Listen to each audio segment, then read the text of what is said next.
Então, bom dia a todos. A gente vai dar início à nossa palestra de encerramento aí do ciclo Vamos Discutir Seu TCC.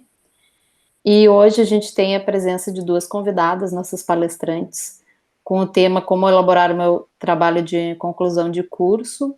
E elas vão conversar com você sobre as normas da BNT mais utilizadas na escrita de trabalhos acadêmicos. E a gente conta então com a presença da Raquel Mello, que ela é bibliotecária-chefe da Biblioteca do NCE da UFRJ, e também com a Tatiana de Souza Ribeiro, que também é bibliotecária da Biblioteca do NCE na UFRJ. Então, a gente agradece muito a presença das nossas duas convidadas de hoje, e eu vou passar a palavra para elas.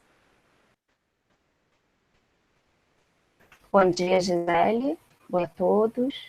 Enquanto eu vou tentando habilitar aqui a apresentação, eu gostaria primeiro de agradecer a você, a professora Maria Luísa, o professor João Carlos, pela oportunidade que nos foi dada de estar aproximando um pouquinho mais a biblioteca dos alunos nesse momento de isolamento. E antes de começar, eu não seguindo compartilhar com vocês. Mas se eu não conseguir, eu só falo mesmo, porque na verdade essa primeira parte a gente vem trazendo alguns produtos e serviços que nós estamos oferecendo à comunidade acadêmica nesse período em que a equipe está trabalhando remotamente. Mas aí se eu não conseguir, eu falo, porque eu não sei o que aconteceu.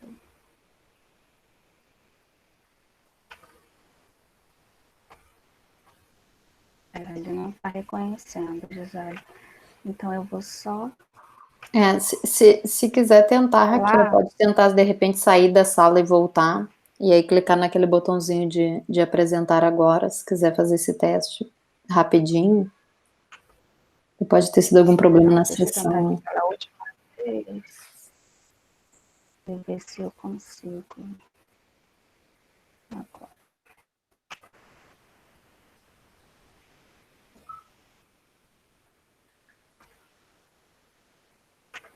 Vou ver se por aqui, ó, eu abri em PDF. Deixa eu ver se só por aqui eu consigo passar para vocês. Vocês conseguem visualizar agora ou ainda não? Ainda não. Ainda não. E ele não apareceu também, que normalmente ele aparece um usuário novo da pessoa com a apresentação, e o teu tá aparecendo só um usuário normal. Tá. Então eu vou... Mas eu posso falar de qualquer forma. Não tem problema nenhum, não. Vamos no... Se também quiseres nos enviar, a Gisele... Agora foi, Raquel. Agora está aparecendo. Apareceu? Isso, estamos conseguindo visualizar já, que ótimo. Tá, então vamos lá. Então, esses são alguns dos serviços e dos produtos oferecidos nesse período. A renovação de livros foi a nossa primeira preocupação, porque diante de tantas preocupações, a gente não queria mais uma preocupação para o usuário em relação a como eu vou devolver o material que eu peguei emprestado, ou como tenho que lembrar que eu preciso fazer a renovação. Então, essas renovações estão sendo feitas automaticamente, e assim vai prosseguir enquanto a biblioteca estiver fechada. Nós temos o boletim de novas aquisições e nós enviamos quinzenalmente para os usuários que sinalizaram interesse em receber por e-mail, e aí, caso haja algum interesse de algum aluno aqui, é só botar no chatzinho e depois a gente anota direitinho. Mas esse boletim também está sendo... Nós estamos disponibilizando nas nossas redes sociais. E ele, nesse momento, ele está sendo trabalhado com os e-books que estão sendo inseridos na base Minerva. Nós continuamos com a emissão de Nada Consta, recibo de entrega de TCC. Só lembrando ao aluno que, para a emissão do Nada Consta, ele não pode ter em posse nenhuma obra da biblioteca, e nesse caso, não só da biblioteca da NC, do NC Mais Bibliotecas, e em relação ao recibo de entrega de TCC, o aluno concluinte, ele segue as etapas que estão descritas na página do TCC. Aí é só mandar um e-mail para a gente, que nós emitimos esse nada consta, esse recibo, e já encaminhamos para ele e com cópia para a secretaria, fica ciente que foi feita a emissão desses documentos. Nós temos a catalogação de e-books. Esses e-books são da base Spring, que estão disponíveis no portal CAPES. Nós estamos apresentando o portal CAPES aqui para vocês. São livros que estão sendo catalogados na base Minerva, que é a nossa base da UFRJ, do sistema de bibliotecas, que é uma forma de facilitar a busca e a recuperação da informação. Fica tudo concentrado numa única base. Além disso, nós temos a normalização de documentos, ficha catalográfica, a pesquisa bibliográfica e o auxílio à pesquisa em base de dados.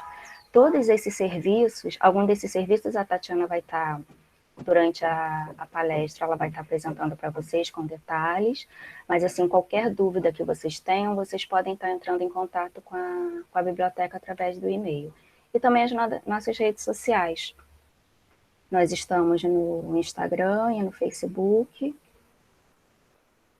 e é mais um canal de comunicação, e nós temos conteúdos novos quase que diariamente, então sigam a biblioteca nas redes sociais, e como eu disse, se houver alguma dúvida ou algum auxílio, entre em contato conosco, que nós estamos trabalhando remotamente e pretendemos atender vocês da melhor forma possível. Tá bom? Aí eu vou colocar para vocês aqui o meu e-mail pessoal, o e-mail da biblioteca também.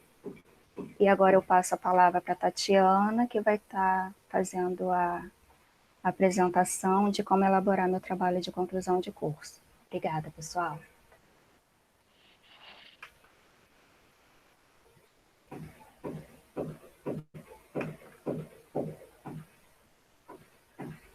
Vou disponibilizar agora aqui a minha apresentação.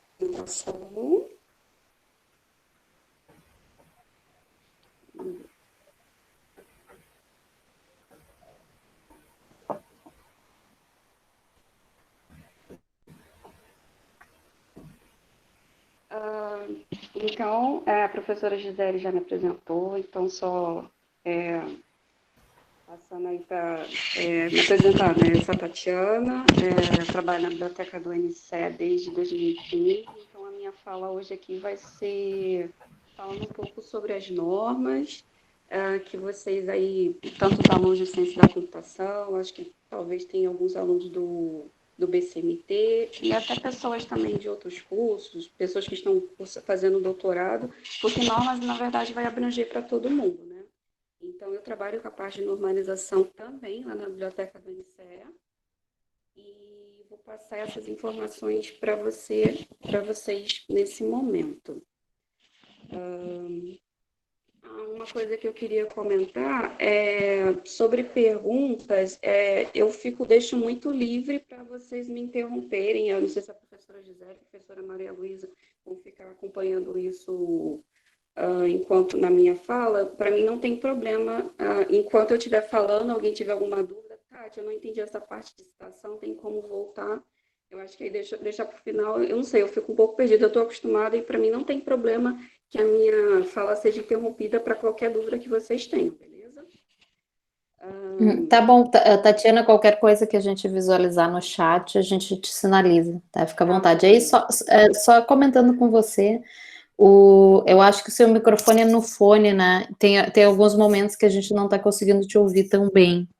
Tá? Então, de repente, se você conseguir botar o microfone mais próximo, que eu acho que às vezes ele não está captando tão bem o som, para a gente te ouvir tranquilamente. Obrigada, Ju. Nada.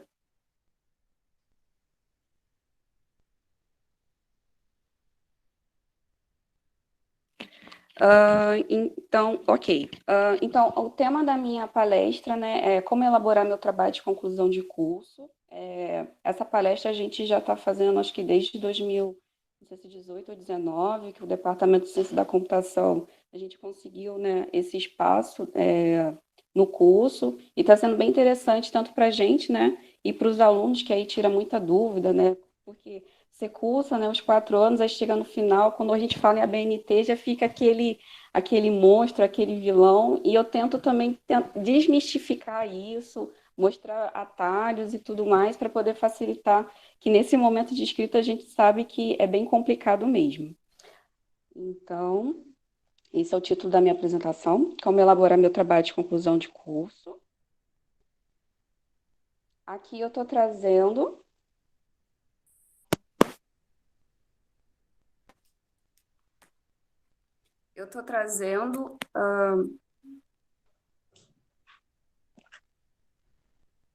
professora Gisele, se melhorar ou piorar, a senhora me dá um retorno aí, tá bom? Tentei mudar aqui.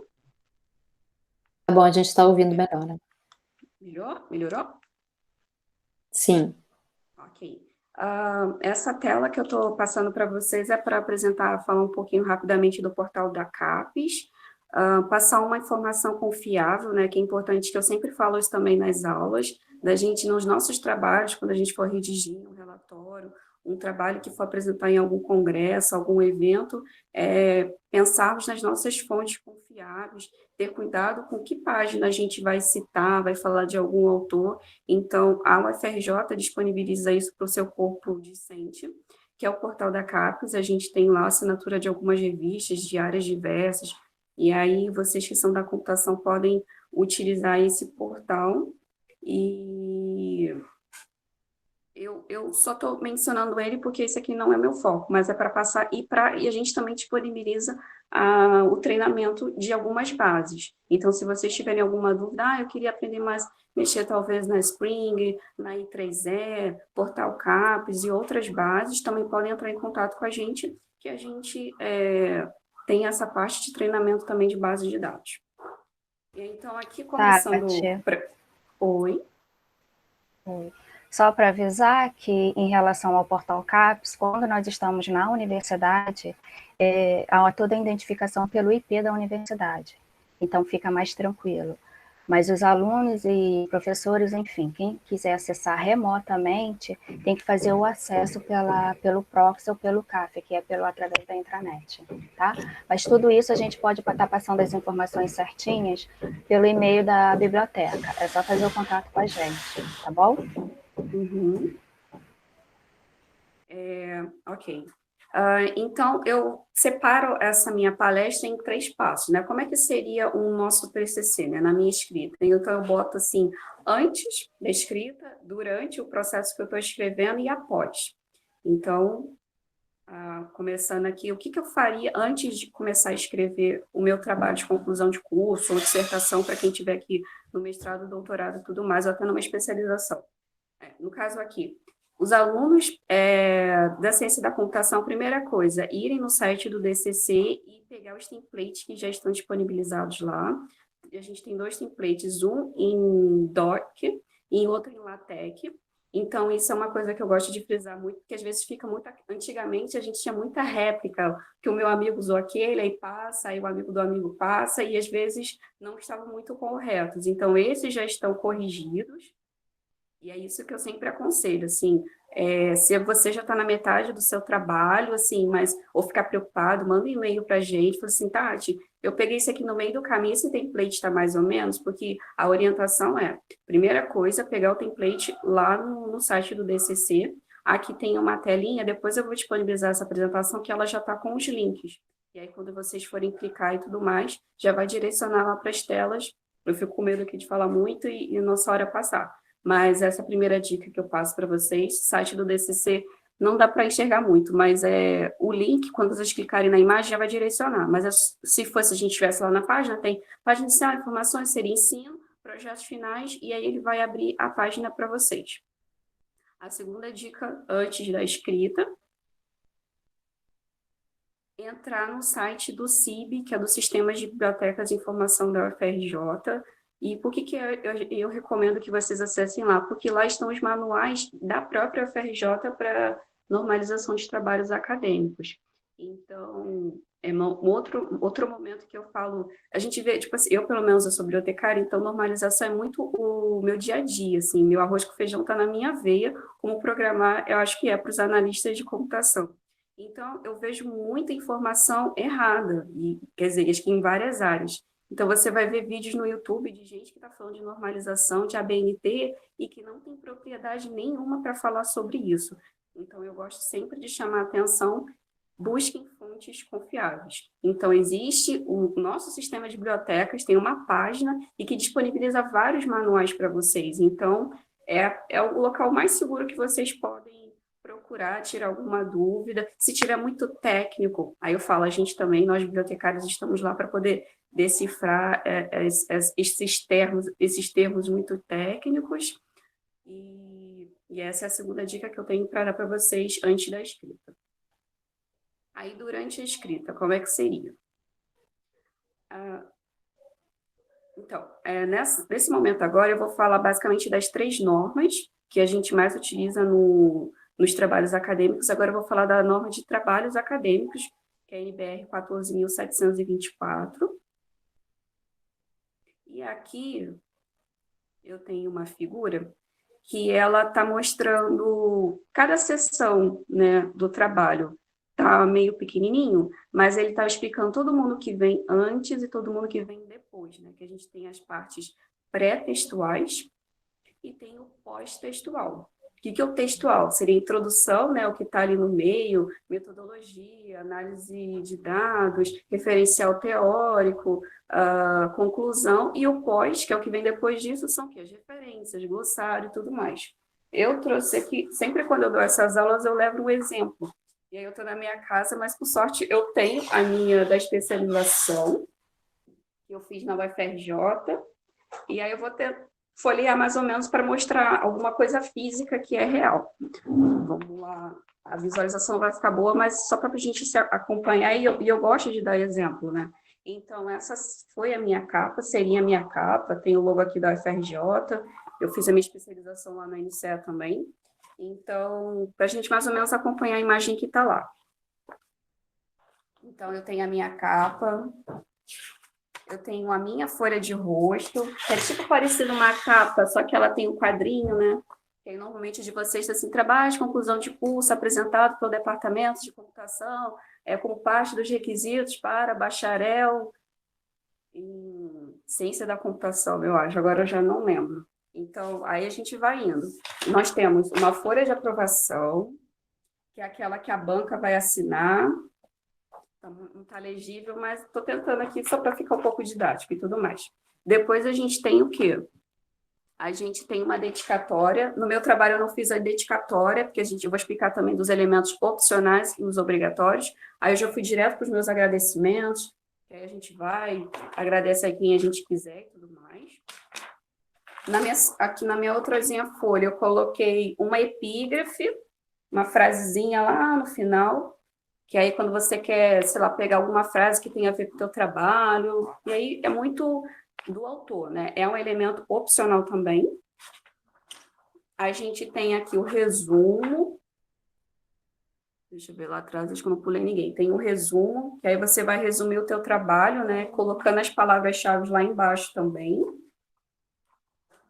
Nesse meu trabalho aqui, eu não coloquei o resumo em língua estrangeira, mas a gente recomenda que para os alunos do DCC a gente coloque, então, em tese, na minha próxima página, que teria que vir um abstract, mas aí ele já está vindo para as minhas listas, que são o quê? Quando você colocar gráficos, muitos gráficos, colocar figuras, colocar tabelas, quadros, são elementos opcionais, mas eu sempre falo que é legal você fazer também para o teu leitor. Então, se vai facilitar, sabe, quando você quer pegar, tipo assim, deixa eu ver o que a pessoa colocou aqui. Ela colocou lista, a lista 4 dela de figura é isso, de 5, e aí você já tem um sumáriozinho, você vai lá, tipo, deixa eu ver que figura é essa, você já vai. Então, eu acho que fica tudo muito explicativo também para quem vai ler o trabalho de vocês. Então, na minha outra, eu coloquei as minhas listas de ilustrações e de quadros, que eu fiz na minha monografia da especialização. Aqui eu só coloquei 2 tabelas, e eu coloquei elas 2, que eu queria que ficasse bem explicativo para o meu leitor. E aqui, a última parte do pré-textual, tudo isso que eu estou folheando aqui é pré-textual, é tudo que vem antes lá da minha introdução. É a última parte que é o sumário. Que aí você lista tudo lá, né? Botou introdução, botei contextualização, os meus objetivos, aí o meu capítulo 2, meu referencial teórico, meu capítulo 3, né? Sumário, que sempre tem, é um elemento obrigatório. E aí depois vai vir o meu trabalho, e lá no finalzinho as referências, que é o meu elemento pós-textual. As minhas referências aqui. Beleza? Eu só queria mesmo ilustrar para vocês, aí eu trouxe aqui um exemplo. Então, essas são as partes. Nessa imagem, o que é obrigatório, ele está em azul. Então, o elemento obrigatório é capa, folha de rosto, folha de aprovação, resumo em língua estrangeira e o sumário. Isso para qualquer trabalho acadêmico. Ah, Tati, eu preciso colocar a lista? É opcional. Ah, Tati, eu preciso fazer agradecimento? Isso aí é muito do autor, entendeu? Só o que é obrigatório, sim, vocês têm que colocar. Tem que colocar sumário? Tem. A norma fala, então sumário vocês têm que fazer para o trabalho de vocês. E o elemento obrigatório pós-textual, que vem depois do seu texto, referências. Ah, tipo assim, se eu coloquei, sei lá, eu fiz um questionário, vocês estão fazendo alguma pesquisa e que tem um questionário que vocês aplicaram para algum grupo de pessoas. Eu preciso colocar aquele questionário? Que seria, no caso, um apêndice, né? Ainda tem essa... O que é apêndice? O que é anexo? Anexo é quando você pega algum dado que não é teu. Não sei se eu vou conseguir um exemplo. Sei lá, se vocês pegaram... Pode ser, talvez, um questionário que vocês viram de um outro autor, alguma coisa de... Sei lá, peguei... Achei interessante um trecho de um livro, alguma coisa de algum professor do DCC, um print, sei lá, alguma coisa, mas que não foram vocês que produziram, aquilo já estava pronto. Então, aquilo é um anexo. Agora, quando é apêndice, algo que foram vocês que fizeram, tipo um print de um e-mail que vocês mandaram para alguém, o questionário que vocês criaram, quando vocês fazem dupla, trio, vocês sozinhos escrevem um trabalho, quando algo que vocês produzem, aí é apêndice, que é de vocês. Então, esses dois elementos, eles são opcionais, mas é tudo aquilo. Se vocês acharem que vai ficar mais explicativo, coloquem. Agora não, referência tem que ter em todo o trabalho acadêmico. Aí, nessa outra telinha, eu coloquei aqui quais são os obrigatórios, e eu coloquei só um asterisco em folha de rosto e folha de aprovação, por quê?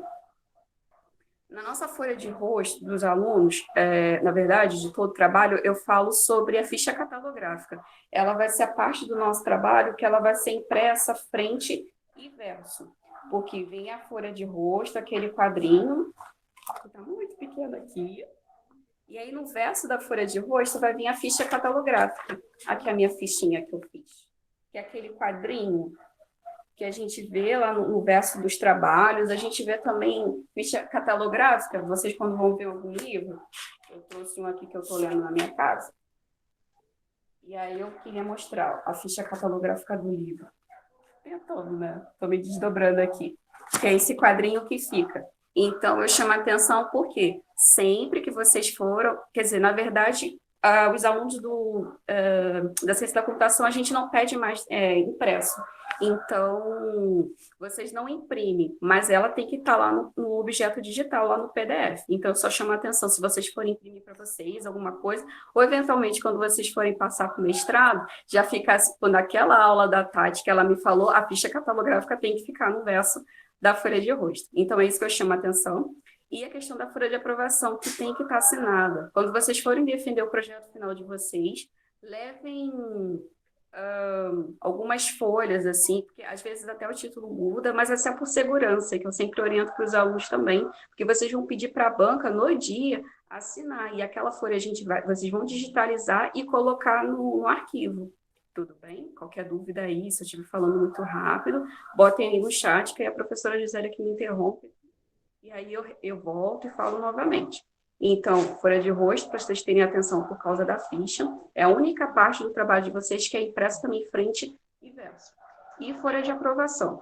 Aí vocês podem até ter uma dúvida, mas Tati, como é que agora em momento de pandemia, que tem muita gente que está defendendo como é que é o procedimento? A gente está com uma normativa que nesse momento de pandemia, o orientador de vocês vai colocar como se fosse algo assim, Eu posso até depois ver como é que agora eu não estou lembrando, mas é algo que sinalize que aquele trabalho foi defendido via videoconferência. E então, meio que o orientador, ele, né, embasa, né, esse trabalho, porque qual é a questão toda também, que eu vou falar mais na frente? Tem o Panteon, então por que também essas regras estão muito mais rígidas, que antigamente não tinha? Porque a gente está com o trabalho todo de que esses trabalhos de vocês, futuramente eles vão para o repositório institucional da UFRJ, então a ideia é que ele seja muito mais corretinho, com muito menos erros, tá tudo fechadinho, que isso depois dá um embasamento super bacana para vocês, dá uma relevância para o currículo de vocês. Vocês podem colocar no Lattes e até botar o link do conteúdo, então isso é muito bacana, sabe? É uma preocupação que a universidade está tendo e a memória institucional, né? Então, vocês, como alunos de graduação, então por isso que eu sempre também falo nas aulas, nossa, mas é muito chato, é muita regra, mas pense na relevância, nossa, meu trabalho vai estar ok, eu vou poder colocar lá no meu LinkedIn, sabe? Então, vai ter algo, e é um repositório, todos os trabalhos, se vocês também quiserem ver trabalhos antigos, futuros. Então, por isso que eu falo muito das normas, para deixar tudo muito fechado, e assim, só favorece a vocês. Pode ser um pouco chato, complexo, técnico, mas eu gosto de falar que tem essa questão toda, né, o lado bom da moeda, porque é só em favorecimento de vocês mesmo. É bom para a universidade, é bom para a nossa memória, mas também vocês estão resguardados, tá? Posso falar assim, nossa, meu trabalho de 2020, meu projeto final, que foi escrito com todo carinho, está lá no repositório, tudo certinho e tudo mais. Então, para ele estar lá, por isso que também eu pego muito, às vezes, puxo a orelha dos alunos por causa dessas regras. Então, era isso. Nessa minha outra tela aqui, aí eu falo, tá, ok, vamos fazer ficha, mas como é que eu faço minha ficha catalográfica? Eu coloquei aqui, vamos ver se vai dar certo.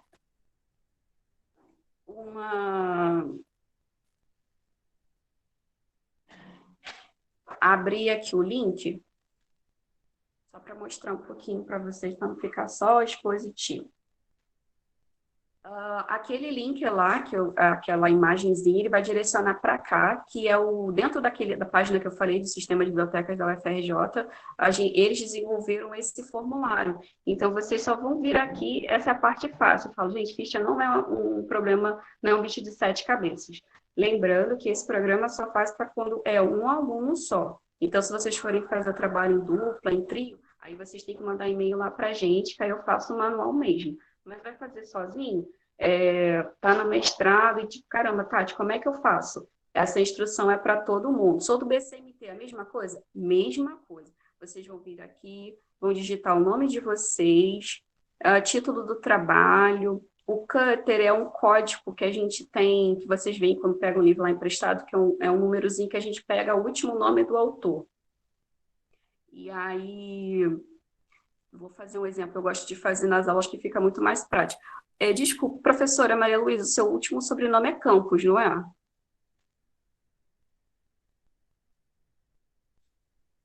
É Campos, sim. Tá, então eu vou ver só o código Cutter da senhora se a gente fosse fazer uma simulação com o nome Campos, tá bom? Só para mostrar aqui e mostrar para os outros alunos.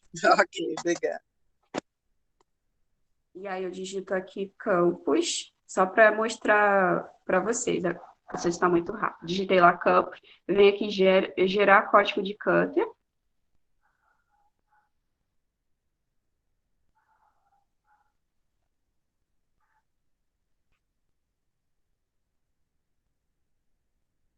E aí ele vai me dar o resultado aqui, tá abrindo. Ó.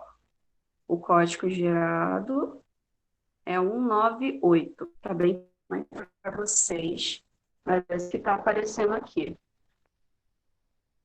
Eu coloco o númerozinho, estou copiando e vou colocar lá no meu formulário. Código do Cutter.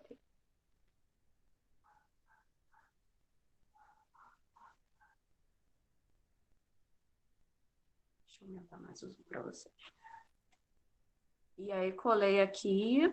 Então tem todos os outros itens, assim, não, mas eu sou aluno doutorado. Vocês vêm e colocam aqui tese. Não, sou aluno mestrado. Marca aqui. Ah, sou do programa de pós-graduação, sei lá, de engenharia. Todos eles estão listados aqui, beleza? E aí, no caso, vou dar um exemplo agora de quem é do BCMT. Sou do BCMT, então seria aqui embaixo, ó, trabalho de conclusão do curso. E aí vocês só vão procurar o bacharelado em ciências. Não, BC, Ciências Matemáticas e da Terra.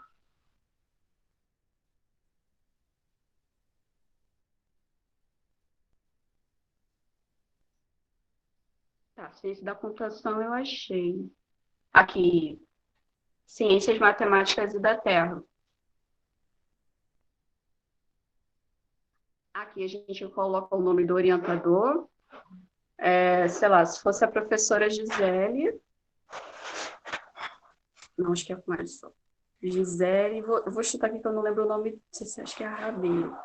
E aí coloca, marca aqui quando é orientadora. Ok, pessoal? Se tiver com orientador, aqui, ó, vocês vão colocar, e aí o ano, vou defender 2021, vocês colocam o número de folhas, é o último númerozinho que ficou lá atrás, e aqui os assuntos que vocês podem pegar lá das palavras-chave de vocês.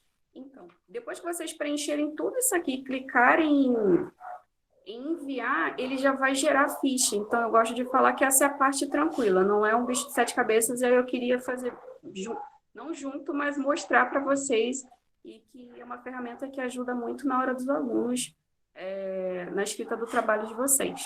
Então, essa é a parte da ficha, tá? Que tem que ter também lá no trabalho. Sumário, eu queria aqui trazer que é uma coisa que às vezes os alunos ficam em dúvida, porque não tem uma estrutura, mas não, a gente tem que respeitar uma ordenação, uma hierarquia. Então, como é que fica o sumário? Como eu chamo, seção principal, né? Que é lá, sei lá, introdução, referencial teórico, metodologia, conclusão. Essas seções grandes, elas são em caixa alta e negrito. Aí, quando eu vou para a seção de baixo, que são as seções secundárias, elas só são caixa alta. Nesse exemplo aí que eu estou passando, é o exemplo da minha monografia da especialização. Então, eu coloquei lá minha seção primária, introdução, aí abaixo dela eu coloquei contextualização, ficou 1.1, aí vocês conseguem perceber que a primária está caixa alta e negrito, aí a segunda só está caixa alta, mas não está o negrito. Aí vem 1.2 objetivos, e eu desdobrei a minha secundária na terciária. E a terciária já é diferente. Ela é caixa baixa e negrito. E aí é para ilustrar que eu vejo que as pessoas às vezes confundem um pouco. E nas minhas apresentações eu sempre comento sobre isso, sobre o sumário. Tudo bem?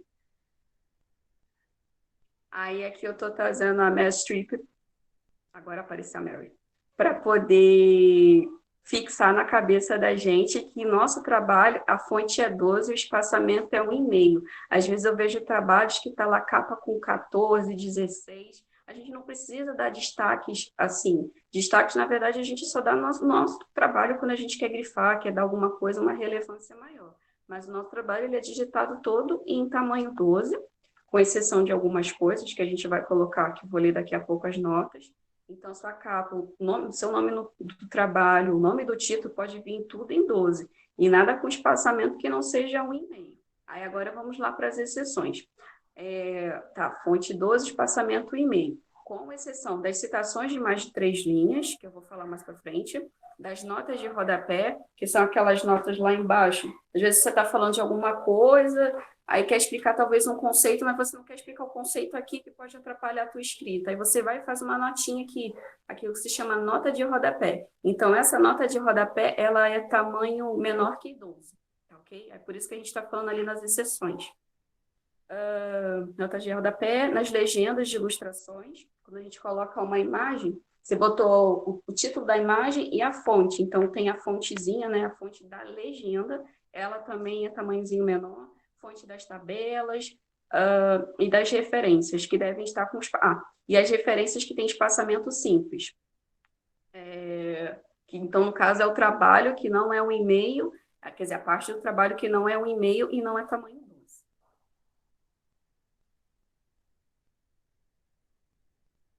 Aí agora eu vou para a segunda norma que a gente utiliza muito quando a gente está escrevendo um trabalho científico, que é a citação, que é a NBR 10.520. Então, o que que é uma citação? A citação ela é menção de uma informação extraída de outra fonte, né? A gente está escrevendo o nosso trabalho, aí eu falei assim, nossa, eu vou pegar um autor, sei lá, vou citar o professor Jaime, vou citar o professor Gabriel, professor, uma coisa interessante que eu li na dissertação da professora Maria Luísa, e vou colocar. Então, você faz uma menção sobre aquela pessoa, você pega uma ideia e você atribui a autoria, né? Porque se você pega a informação e não dá autoria, aí no caso é plágio. Então, é uma menção extraída de uma outra fonte. Menção de uma informação extraída de uma outra fonte. Então, existem 3 tipos de citação. A primeira que eu vou falar é a citação direta. E qual é a definição? É a transcrição textual de parte da obra do autor consultado. Aí eu vou dar um exemplo aqui para vocês. Vamos ver como é que vai ficar. O que é essa imagem? Em cima é um livro, eu estava lendo algum livro e eu gosto de grifar a lápis alguns trechos. E aí, na hora que eu fui fazer a aula, eu falei assim, vou dar um exemplo como se eu estivesse citando aquele trecho do meu livro que eu estava lendo. Então, lá embaixo tem a parte que está grifada, e aí embaixo eu venho como se eu estivesse escrevendo assim, estou escrevendo meu trabalho acadêmico e estou fazendo uma citação.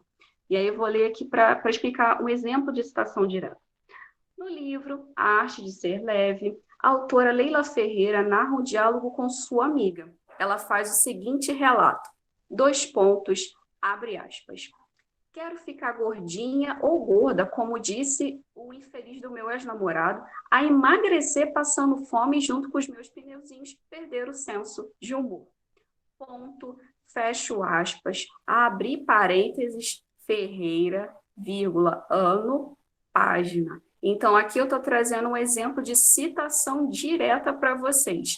Que no caso, como eu tentei assim alertar, a gente vai colocar as aspas, né? Coloquei lá o trecho e eu falei lá, peguei o trecho, né? Do citação, não sei o quê, e referenciei a Leila. Coloquei lá o Ferreira, coloquei o ano e coloquei a página. Então, esse é um exemplo de citação direta.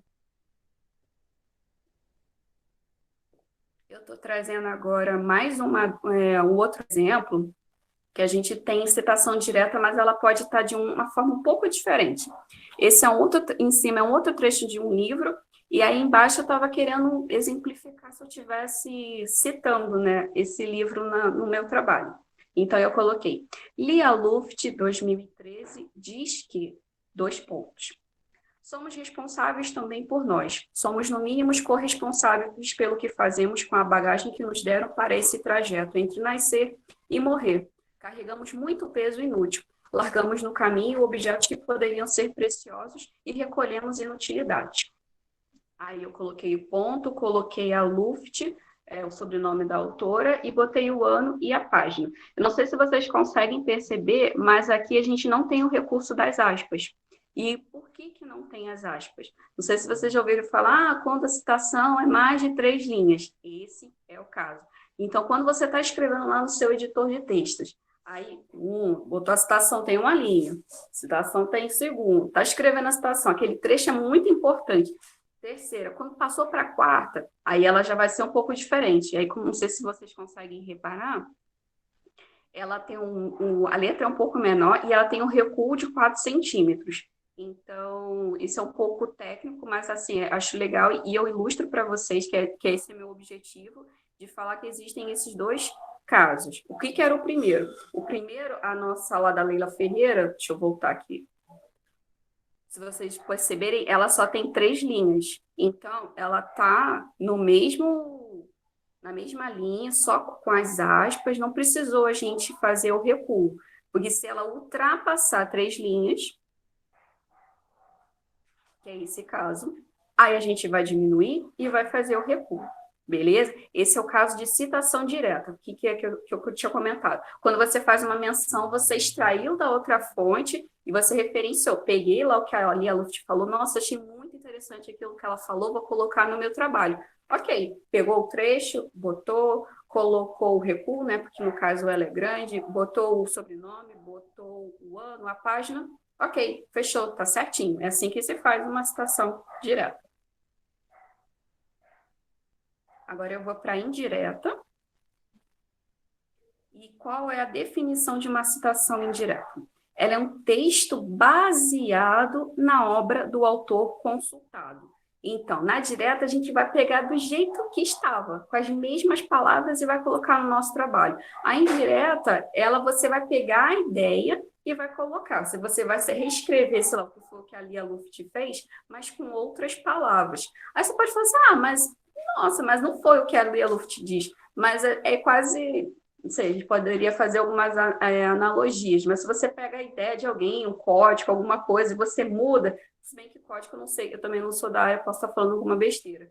Mas nas ciências humanas, você pegar uma ideia, assim, se você mudar, botar um sinônimo, sabe, organizar para criar, é a mesma coisa. Então, você não falou aquilo, você mudou as palavras. Sim, você tem que citar aquela pessoa. Isso é uma citação indireta. Você pegou as ideias, pegou o que aquela pessoa disse, escreveu com outras palavras e cite. Então, isso é uma citação indireta. Vou mostrar aqui um exemplo para vocês que eu peguei lá da norma mesmo, de citação. E aí aqui é um exemplo. Merriam e Caffarella observam que a localização de recursos tem um papel crucial no processo de aprendizagem autodirigida. Isso é um exemplo de citação indireta. Quando eu pego e escrevo isso, na verdade, a pessoa lá que pegou o exemplo, botou lá que a ideia é do Merriam e Caffarella. Esses são os caras que disseram. A pessoa, no caso, só reescreveu o que eles disseram de uma outra forma, assim, mas está atribuindo a ideia. Então, se você fala assim, a localização de recursos tem um papel crucial, e não cita quem falou, isso é um plágio. A gente sempre tem que atribuir, mesmo mudando, botando alguns sinônimos. Então, aqui eu só estou trazendo um exemplo. E a citação direta, ela é um pouquinho mais livre, porque se vocês repararem, aqui a gente não colocou página. Então, a norma fala que se você colocar o ano, tá ok. Agora, a direta, você precisa colocar, como ela é transcrição direta, né? Você coloca lá o autor, né? O sobrenome dele, e o ano e a página. Na indireta, isso é um pouco mais livre. Esse era o segundo exemplo que eu queria passar para vocês. O terceiro e último caso é a citação da citação. E como é que ela é? A definição é essa.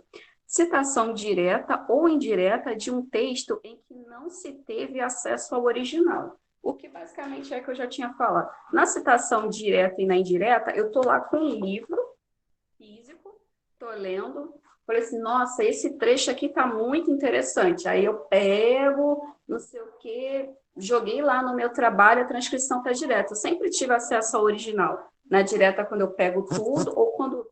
isso aqui tá legal, eu vou fazer uma ideia, não quero pegar o trecho todo, mas eu vou citar a autora. Então, aí eu fiz a indireta. Nos dois casos que eu passei anteriormente, a gente está em acesso ao livro físico que a gente está fazendo a citação. E aí, como é que é a citação da citação? Que é quando eu não tenho acesso ao texto original. Então, quando eu vou explicar isso, que às vezes é muito confuso, eu tento fazer de um jeito um pouco atípico. Então, vamos lá. Então, para a gente fazer a citação da citação, a gente vai utilizar o APUD, eu não sei se vocês já ouviram falar. O que significa esse APUD? Que a gente vê alguém, não sei o que é APUD, não entendo, sabe? O APUD significa citado por, conforme, segundo. Então, a gente vai utilizar esse recurso que a gente vai falar fulano, APUD, alguém. Alguém citou alguém, segundo alguém, né? Então, como é que fica? Aí, vamos lá para o meu exemplo atípico que eu gosto de passar para vocês em primeira mão, porque hoje eu quis inovar um pouco, e aí vocês vão ver uns exemplos novos.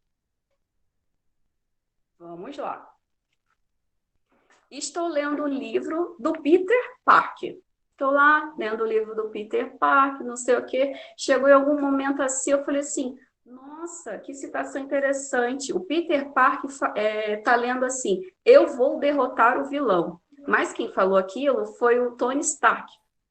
O Peter Parker, vamos dizer que esse aqui é o livro do Peter Parker. E aí eu estou lendo e ele citou o Tony Stark. Lembrando que são pessoas totalmente diferentes. Vamos botar Homem-Aranha, estou lendo o livro do Homem-Aranha, e aí ele pega, puxa, eu falei assim, nossa, o Peter puxou uma citação do Tony Stark. E eu achei a citação interessante. Mas vocês percebem a diferença? Eu não estou com o livro do Tony Stark, eu estou com o livro do Homem-Aranha. E como é que eu vou fazer essa citação se não é do primeiro autor? Se alguém ficar com dúvida, a gente volta. São pessoas diferentes. Eu estou lendo o livro de A, mas o A não falou aquilo, ele pegou da pessoa. Então, esse é um caso da citação da citação. Aí eu só estou ilustrando para mostrar para vocês como é que a gente vai fazer essa citação. Então, tô lá, tô escrevendo o meu trabalho e eu vou usar o trecho lá. Eu vou derrotar o vilão. E aí, como é que a gente vai fazer? Tony Stark acude, que seria citado por segundo Peter Parker. Não se ficar confuso, aí a gente volta. Eu trouxe outro exemplo para a gente entender porque como é que funciona. Repetindo para fixar para vocês, que é um pouco complicado, eu estou tentando fazer isso à distância. A citação da citação é quando a gente não tem acesso ao original, que é muito o que acontece. É igual quando, sei lá, o pessoal das humanas vai citar Nietzsche, mas não está com um livro, sei lá, original em alemão. E aí tem muita essa discussão, que tem alguns professores que também são resistentes, porque isso aí os professores podem falar mais. Mas existem casos que a gente não vai conseguir acessar os originais. Vamos dar um exemplo que seria o do Tony Stark. Eu não estou com o livro do Tony, eu estou com o livro do Peter Parker, que citou ele. Então, seria quem eu não tive acesso, que está lá primeiro, o Tony Stark, citado por quem eu tive acesso, que eu estou com o livro do Peter Parker. Então, esse seria um exemplo de citação da citação utilizando a acude. Agora, a gente vai para o segundo exemplo para fixar isso aí para vocês. Estou lendo o livro do Mark Zuckerberg.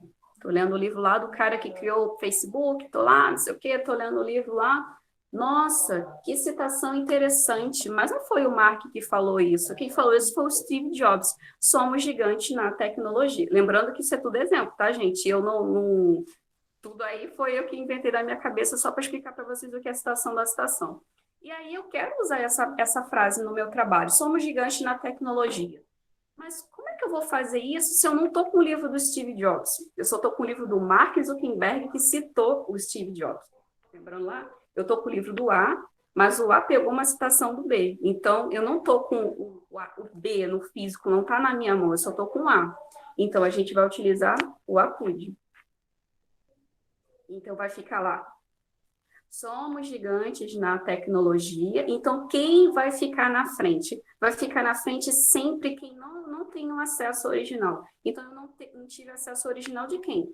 Do Steve Jobs. Eu não estou com o livro do Steve Jobs, eu estou com o livro do Mark Zuckerberg, ele que citou o Steve Jobs. Então, vai ficar, somos gigantes na tecnologia, né? Jobs, Steve, acude, citado por, conforme, segundo... Mark Zuckerberg. Eu tento trazer esses exemplos meio super-herói, boto música, boto filme, para tentar fixar, porque às vezes é um conceito meio confuso. A gente, essa coisa de quem fica na frente, quem fica atrás, então esse é o meu jeito de tentar deixar isso um pouco ilustrativo. Se vocês tiverem dúvida, depois a gente volta sobre isso. Então, esse é o exemplo de citação da citação, quando eu não tenho acesso, quando eu quero encher uma frase muito legal. A gente pode até falar na parte de informática. Digamos que a gente consegue, a gente está lendo algum livro de alguém da informática e... sei lá, vou pegar aqui, a professora Maria Luísa citou o professor Tércio Passiti, mas eu não estou com acesso ao professor Tércio Passiti, então como é que a gente vai fazer? Ficaria a citação que a professora Maria Luísa fez lá, não sei o que, alguma coisa da informática, aí ficaria... Passiti, Tércio, lá na frente, acude, citado por, conforme, segundo, Campos Maria Luísa. A gente vai colocar na frente do acude quem a gente não teve acesso e depois a pessoa que a gente está com acesso, o físico que está na nossa mão. Tá bom, gente? Eu tento deixar isso bem acessível, que é meio complicado. Aí agora a gente vai para a nossa terceira norma, que é a norma de referência, que é a 6023. Eu até esqueci de falar que dessa apresentação eu até fiz diferente. Eu vi uma apresentação recentemente de um bibliotecário lá do CT, que ele viu uma forma até para deixar mais fácil isso para os alunos, porque referência para quem não é da área de biblioteconomia é muito técnico, é dos pontos, negrito, vírgula, que vem na frente, e subtítulo, E aí, às vezes, a gente tem como referenciar só livro, tem só artigo, só trabalho apresentado em evento. Então, às vezes, você acha que todo mundo vai ficar em negrito. Não, então é meio complicado. Então, existe um recurso que eu vou mostrar aqui para você em primeira mão. Eu nunca falei isso nas aulas, que eu aprendi recentemente, para facilitar a vida de vocês. Assim, quando eu vou normalizar trabalho, eu percebo que vocês citam muito artigos, trabalhos que vocês apresentam em congressos, em eventos. Então, basicamente, o que a tecnologia também está ajudando os bibliotecários e vocês, nossos usuários, é facilitar, automatizar esse tipo de trabalho, quer dizer, está ajudando todo mundo, né? Então, o MORE, que é o Mecanismo Online para Referências, eu já falava nas outras aulas. Ele é uma ferramenta que foi criada pela Federal de Santa Catarina, e é um trabalho que eu gosto de falar que foi feito entre analistas e bibliotecários. Então, são duas áreas diferentes que sentaram e fizeram essa ferramenta que é super bacana. E eu sempre trago ela, apesar de eu já agora ter conhecido uma outra, porque é uma ferramenta nacional, né? Então, não é nada lá de fora, e mostrar um trabalho que está sendo feito a nível Brasil. E aquela coisa, cuidado com os vídeos que vocês vão ver, cuidado com as pessoas que estão falando que referência é assim, porque se você jogar no Google, eu já vi em YouTube, gente ensinando a fazer referência, falando de citação que é mais de 5 linhas, e não façam isso. Então, voltando àquela parte, consulte sempre as fontes confiáveis. Então, se vocês forem, tipo, Tati, eu quero automatizar uma referência, como é que eu faço? Então, eu indico o More. Essa apresentação também está com link, aí vocês podem clicar que eu quero mostrar o outro. E vocês podem ver ele depois, tá? Porque eu vou mostrar a segunda. Então, o More é a primeira ferramenta que eu indico para vocês. A segunda, que em primeira mão aqui para quem está até agora, que foi uma apresentação que eu vi um bibliotecário lá do CT comentando sobre o Zotero Bibi. E quando ele falou, eu fiquei assim, nossa, que maravilha, vou falar nas aulas lá de normalização, os alunos vão gostar muito. Ele já está aqui aberto, aí eu quero fazer junto com vocês.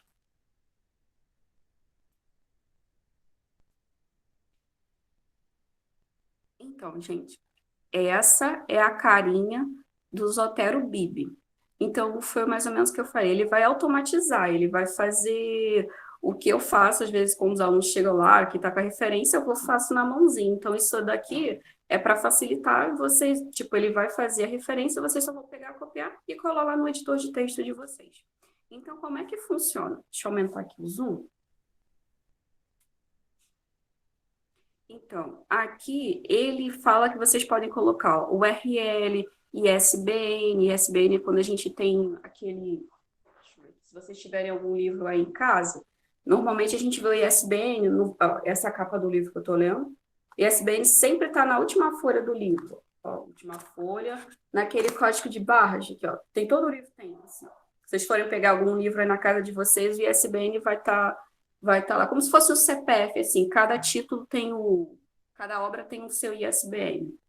E aí vocês podem pegar esse ISBN, né, dos livros, URL de páginas, DOI, os livros eletrônicos tem também, né, o documento também que identifica essas obras eletrônicas, PMID, e títulos. Então, eu vou fazer aqui um teste com vocês, eu vou vou lá no portal CAPES, vou pegar algum artigo de computação, vamos lá, que aí eu quero mostrar como é que faz.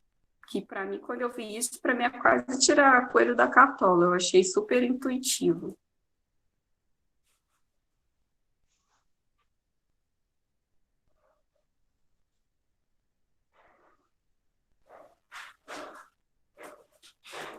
Tá, eu vou jogar aqui, sei lá, eu quero um artigo que fale sobre Arduino. Eu estou lá no portal CAPES, eu estou fazendo um pouco rápido, mas qualquer coisa depois eu volto, tá? Falo mais devagar e tudo mais. Eu só estou querendo fazer um exemplo que eu não queria jogar no Google, queria pegar algo muito bem acadêmico, né? Para mostrar para vocês. Ó, achei um aqui, eu fiz um teste ontem. O nome do artigo é esse aqui, Arduino Debugger. Tá bem pequeno aí, mas eu vou clicar aqui, porque eu quero o DOI do artigo. Todos os artigos agora, eles estão vindo com esse númerozinho que identifica, né, o artigo. Aí ele está me abrindo aqui.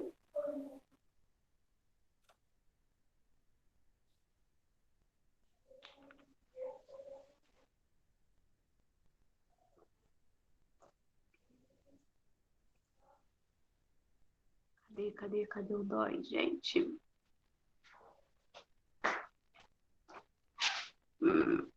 Detalhes, exibir online. Abrir. Só me abre o artigo.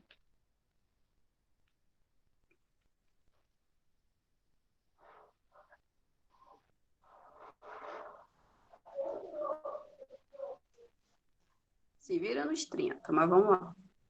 Ah, apareceu um aqui. Deixa eu ver agora se eu acho o DOI dele.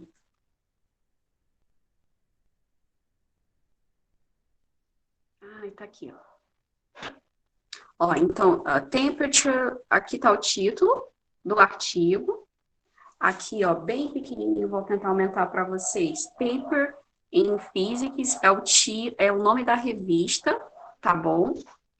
Ele foi publicado dentro dessa revista, ele é de 2018, aí aqui o DOI, que é o númerozinho dele, que é esse número que eu preciso para jogar lá nessa ferramenta que eu vou mostrar agora para vocês, o Zotero Bibi, que eu nem falei o nome dela, né? Aí você pode perguntar assim, ah, mas é só para quem é da computação? Não, quem é da administração, área médica, saúde, agrária, qualquer área que você tiver e a publicação tiver esses itens que eu estou falando, vocês podem pegar e jogar lá. Aí copiei o DOI sempre vai vir depois desse número 10. Ai, tá bem pequeno. Porque às vezes ele vem um número, não sei o quê, quando começa o 10, aí você pode copiar a partir dele. Então, eu copiei, voltei lá para o Zotero Bibi e estou colando agora. Beleza? Vou clicar aqui, Cite.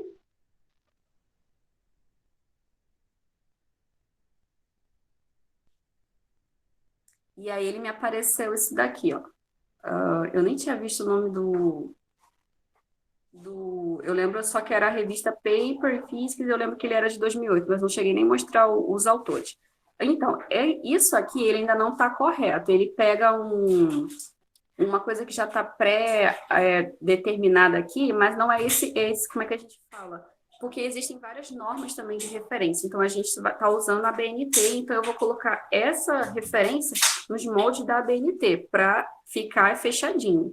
Então a gente vai vir aqui, ó, Bibliograph, e aí a gente vai procurar uma que tenha com os estilos que a ABNT usa. Ó, tem vários estilos, e aí vocês vão clicar aqui, ó.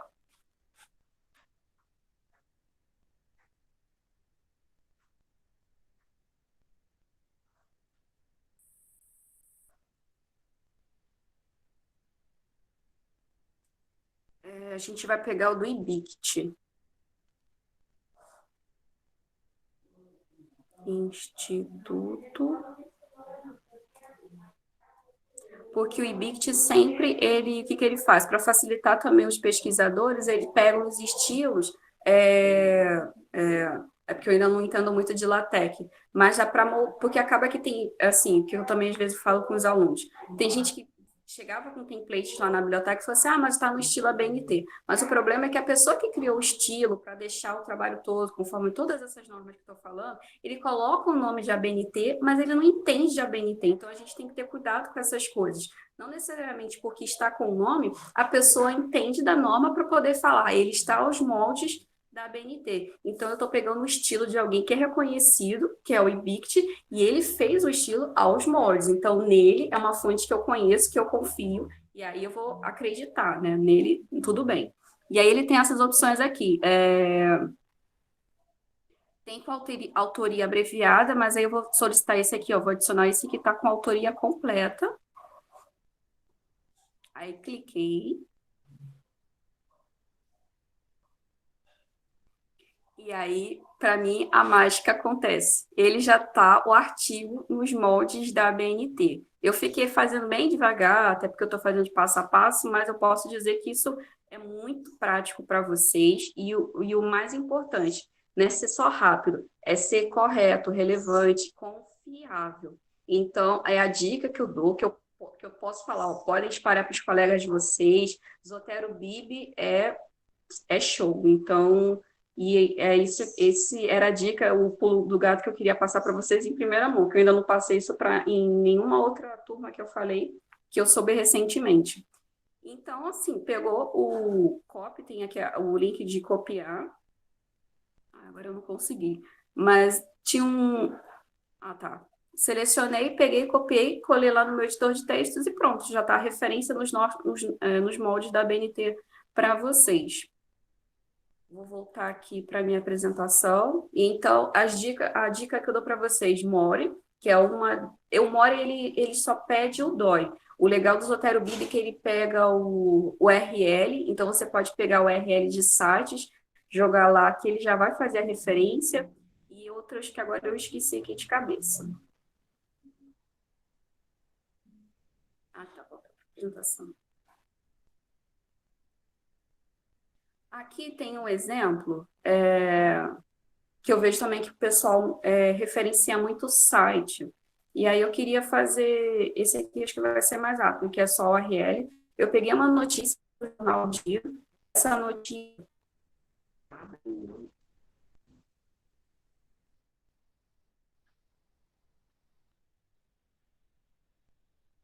Então, isso aqui foi de abril do ano passado, né, daquelas chuvas que tiveram no Rio de Janeiro. É uma notícia, é uma matéria, e aí eu só queria simplificar que é algo que vocês fazem, e eu tento trazer nas aulas coisas práticas, né? Então, se vocês aí, quem já está inscrito, aqui está pensando, ou quando for fazer, lembra, nossa, acho que eu vou pegar uma matéria, vou referenciar que a Tati falou na aula, pegou a matéria, aquilo que vocês querem citar, né? Quer dizer, pegou a informação aqui, né? E aí colocou lá a citação, como é que vocês vão fazer a referência?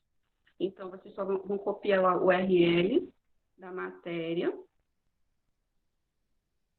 Ó, selecionei, copiar, e vou jogar lá no Zotero Bib.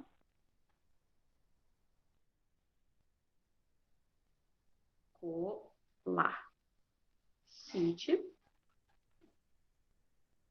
E aí ele já fez. Ó lá. Unirio, e aquilo que eu comentei com vocês também, que as pessoas sempre acham do negrito, que é aquelas questões técnicas. Quando a gente faz uma referência que não é de um livro, que no caso é uma matéria de um jornal eletrônico, vou botar aqui que é o Dia Online, aqui o jornal que está com negrito. Então, só copiar e colar lá nas referências, na parte final do trabalho de vocês, e eu fiquei encantada com essa ferramenta aqui. Eu espero que vocês usem bastante, porque vai ajudar mesmo. E aí, esse é o exemplo prático que eu queria fazer com vocês. A gente está finalizando? Agora, depois da escrita, escrevi, referenciei e tudo mais, como é que funciona o procedimento com os alunos, os concluintes, né? Vocês foram lá defender. Tem gente que me procura a biblioteca antes de defender, depois da defesa, fica pergunta, Tati, quando é que eu mostro o trabalho de vocês?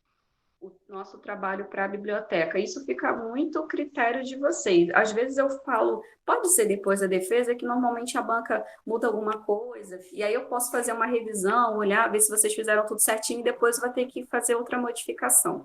Mas aí fica a critério de vocês, mas sempre procurem a gente, tenham dúvida, e tira dúvida também com qualquer outra. Eu falo que nosso sistema, que eu esqueci de falar, né? Nosso sistema de bibliotecas da UFRJ é composto por 45 bibliotecas. Então, eu sempre gosto de frisar que, assim, 45 unidades, a gente está lá para atender vocês, né? A gente só existe porque vocês existem. Vocês, alunos de graduação, de especialização, de mestrado, de doutorado, atender os professores, os técnicos administrativos. Então, procurem a gente está lá para atender vocês. Cuidado, mas eu posso falar jamais, não olhem YouTube, que não sabe o que é metodologia, que não sabe o que é referência, a gente está lá para poder tirar essas dúvidas para vocês, tudo bem?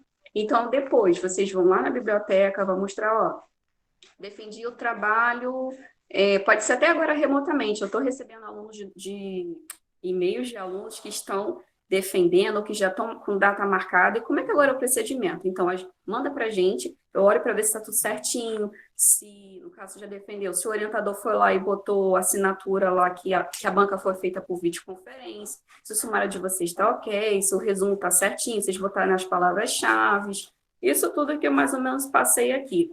E aí, como é que faz? Quando eu dou o ok, a gente, biblioteca, emite 2 documentos, que é o nada consta. Se vocês não tiverem nenhum débito com a biblioteca, tipo, ok, com esse documento aqui vocês levam para a secretaria, que vocês não têm débito e já pode dar entrada processo, né, para colação, para diploma, eu não lembro muito bem o termo. E a gente também dá um recibo, né, que agora que foi instituído, para dizer para a secretaria que vocês entregaram o trabalho, o projeto final de vocês para a gente. E aí, o que só... o inverso, vocês só vão assinar uma folha que, se eu tivesse na biblioteca, eu iria mostrar, falando sobre que vocês autorizam que o trabalho de vocês pode ir para o repositório institucional Panteon. Então, a biblioteca, né, eu, Raquel, a gente lá no INSEE, a gente dá 2 documentos. Nada consta, se vocês não tiverem nenhum débito, então, sempre aquela coisa, defendeu, não sei o quê, estou quase defendendo, entreguem os livros que vocês pegaram com a biblioteca, que a gente não vai dar nada consta se vocês estiverem com débito. Não precisa ficar com medo da gente, se ficar atrasada, a gente gosta de receber os livros, atrasados ou não, principalmente os atrasados. E a gente entrega um documento falando, fulano tal, que defendeu o projeto final com o título tal, ele entregou, tá tudo certinho. E aí vocês... só vão, a gente entrega uma folha, que é que vocês assinam, que eu autorizo a disponibilização do meu trabalho final no repositório institucional Panteon, que é isso aí que dá um upgrade no trabalho de vocês. Então, depois de todo aquele processo lá, pegar template, pegar os manuais, olhar sumário, blá, blá, blá, blá, blá, citação, fulano Zotero Bib, lá no final, como é que é? Chegar lá, mandar um e-mail, biblioteca.ncep.fj.br, Tati, Raquel, terminei meu trabalho, vocês podem revisar agora, que não sei o quê, que eu já quero dar entrada no meu processo de diploma, beleza, a gente vai ver se está em conformidade, não tem débito, a gente dá os 2 documentos, vocês assinam o termo, e aí fechou, depois é só ir lá na secretaria, correr para o abraço e fazer a colação, pegar diploma e tudo mais. Aqui é uma tela do Panteon, que é o repositório que eu só queria mostrar para vocês e tal, por que essa relevância, por que a gente está mais pegando no pé de vocês, né? Porque é super interessante. Agora a gente tem um localzinho que vai estar toda a memória institucional do FRJ. Então, sei lá, quando vocês forem futuro, sei lá, trabalharem em alguma empresa, sei lá, um projeto que vocês fizeram na universidade vai estar ali à disposição para qualquer pessoa, né? Então, eu acho que a visibilidade, isso que a ferramenta que o Panteon trouxe para a gente e para vocês, alunos, é algo incrível. Então, é por isso que a gente está sendo mais exigente, é porque agora está todo mundo chegando. Antigamente, os projetos finais basicamente ficavam lá nas estantes, né? A gente colocava na Minerva, mas alguns tinham até CD, outros não entregavam. Ah, lembrando, quando vocês forem entregar, não precisa estar impresso, então eu pego aquele arquivo, que se estiver correto, depois com aquele arquivo do trabalho de vocês em PDF, eu coloco a gente coloca lá no Panteon. O pessoal da dissertação, das pós-graduações é um pouco diferente, que a gente tem eu posso falar um pouquinho rápido? Que não sei se tem algum aluno aqui do PPGI, eles não, o pessoal do mestrado, do doutorado em informática, não, aí eles têm que entregar aquela cópia preta, né, dissertação, capa dura, com aquela letrinha dourada, se quiser, que aí é outra questão. Mas vocês que são da computação, não, só eletronicamente, não precisa imprimir nem nada, mas com autorização todo mundo, tanto quem é do mestrado, doutorado, vai também para o Panteon e para o pessoal da graduação. Então,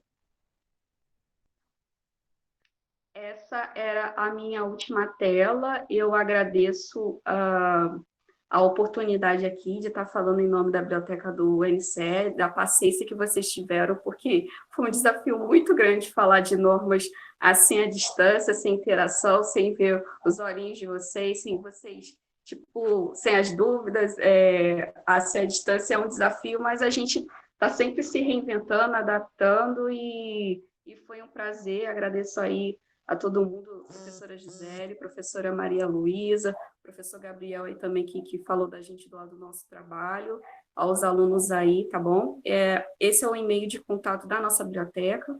O meu e-mail, que eu gosto de passar da biblioteca, mas aí qualquer coisa, o meu é Tatiana, normal, tatiana.ribeiro@ncea.frj.br. Mas se vocês mandarem para aí, Tati, estou com uma dúvida muito específica para você, não quero lotar o e-mail da biblioteca.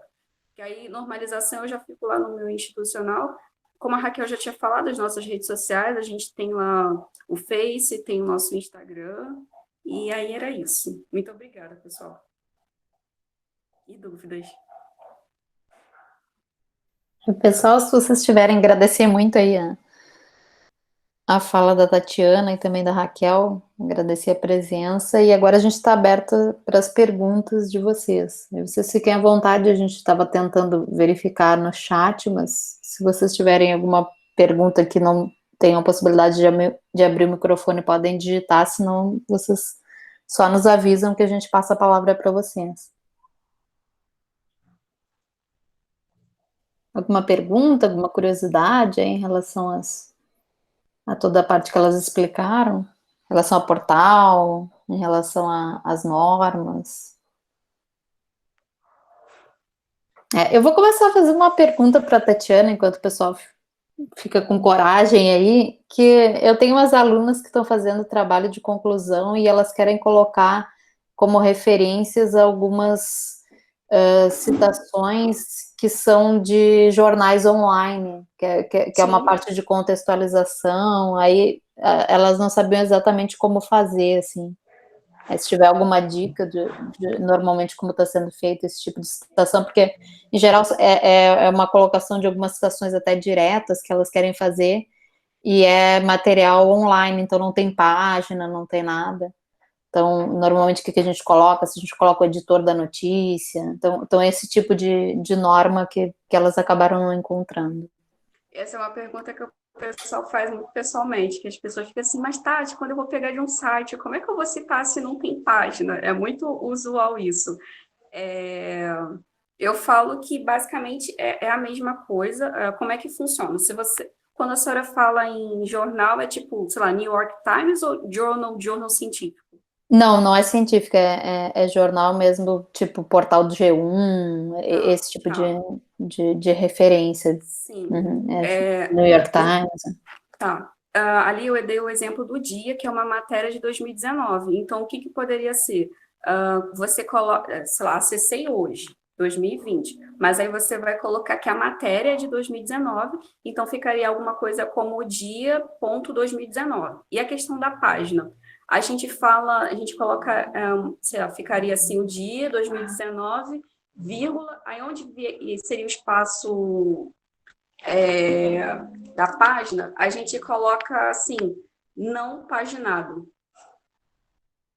E aí fechou, porque sabe que aquele documento não é físico, não tem, ou ele pode ser físico, mas não tem numeração, que acontece às vezes, a gente acha que não, mas tem pessoas ou relatórios, publicações que você vai, o autor escreve, mas ele não bota o número. Então, como é que você vai atribuir uma página, uma folha? Então, tranquilamente, elas podem colocar lá a autoria, se essa matéria tiver um autor, ou bota o nome da pessoa. Pode usar aqui o Zotero, né? Coloca lá, se tiver o URL, vê como é que ele vai atribuir a autoria. Botou o dia? Então, pega o dia. Colocou lá o dia, o ano da matéria, não o ano que foi acessado. E, vírgula, não paginado. E aí, lá nas referências, coloca aquela referência toda que vai estar lá no Zotero Biblio, disponível em o acesso, né, que é o dia que elas tiveram acesso, porque se aquele link depois some, sei lá, alguém vai ler o projeto final das suas alunas. E aí vai querer, deixa eu ver essa matéria que elas leram, e clicar, e se não funcionar, beleza. Daqui a 4 meses é alguma coisa. Mas, sei lá, em 24 de julho de 2020, o link estava funcionando. Mas é só para informar, tá bom? Mas é uma dúvida que o pessoal tem sobre quando é eletrônico. É muito fica essa coisa, né? Mas quando não é físico, como é que eu cito? É a mesma coisa, só que não tem página, não tem dor. É só botar que não é paginado. Uhum. Tá ótimo. Porque normalmente o pessoal pergunta bastante quando é de links, e esse específico, como era de notícia, que elas vão colocar citação explícita, elas ficaram preocupadas em relação. Não é paginado, o que a gente faz? Mas a dúvida que sempre tem nas aulas é muito. A gente está muito com físico ainda na cabeça, né? Papel, página, e aí quando. Quer dizer, acostumada, mas na hora da referência, que a gente já está acostumado com internet, com Kindle, com e-book, aí tipo, mas calma aí, não tem folha ou não tem número, mas é só botar o não paginado e tá ok. Uhum. Tá ótimo, obrigada aí, Tatiana. Apareceram dúvidas no chat? O Serra quer fazer a pergunta? Quer abrir o microfone, Serra? Oi, pessoal, bom dia. Tudo bem? Obrigado pela apresentação. Eu fiquei numa dúvida, usando esse Zotero Bib, como a gente poderia fazer para fazer citação de dataset utilizados em TCCs? Isso é uma questão comum que eu acho que vai aumentar em breve, né? O uso de dataset de terceiros por parte de alunos envolvendo TCC, mestrado, doutorado, esse tipo de coisa. Você só me explica o que seria dataset, Sérgio? É um conjunto de dados de terceiros. Por exemplo, imagina que um grupo está fazendo uma pesquisa sobre Covid e ele publica em um repositório esses dados, né? E terceiros podem fazer download para fazer análise, projetar gráfico, esse tipo de coisa. Isso seria físico ou seria... como é que eu vou... Esse dataset é um arquivo. Imagina que é um arquivo de dados, uma planilha, um arquivo do tipo texto, uma coisa desse tipo. Ok, em geral, tudo tem uma autoria. Então, por mais que não seja algum documento oficial, que seja um livro, pode ser... É como, sei lá, se a gente fosse... Vou dar um exemplo, assim, para a gente sair do livro. Sei lá, citar uma partitura, alguma coisa. A gente vai pegar o autor daquilo. Então, mesmo que não seja um documento que você falou que é dados, buscar os dados, quem foram os criadores, os autores daquele dataset, e atribuir normalmente. Você vai colocar, sei lá, se for até 3 autores, sei lá, Cavalcante, estou imaginando aqui, eu não sei, lá, se esse dataset foi feito por dois alunos da UFRJ. Você vai colocar os sobrenomes deles, o ano que aqueles dados foram criados, disponibilizados, e você citou. E lá nas referências você coloca... Aí, no caso, a gente só vai fazer uma nota que ele não é um documento físico, ele é... Como é que eu vou falar? Físico porque ele não é um livro, não é um artigo de periódico, ele é um pouco não usual. Não sei se eu estou falando alguma besteira. Só para esclarecer o leitor, né, que é um outro tipo de material. Eu não sei se eu respondi a tua pergunta, mas sempre pensar que qualquer tipo de material ele vai ter uma autoria. Então você coloca a autoria lá. Foram duas pessoas que fizeram o dataset. Colocou o sobrenome deles, o ano e tá ok. Bacana. Essa pergunta? Não respondeu. Coloca o link também para o dataset? O link, Mas, assim, no meio do texto, você está falando, né, você queria facilitar o teu leitor, eu sugiro uma nota de rodapé. Legal.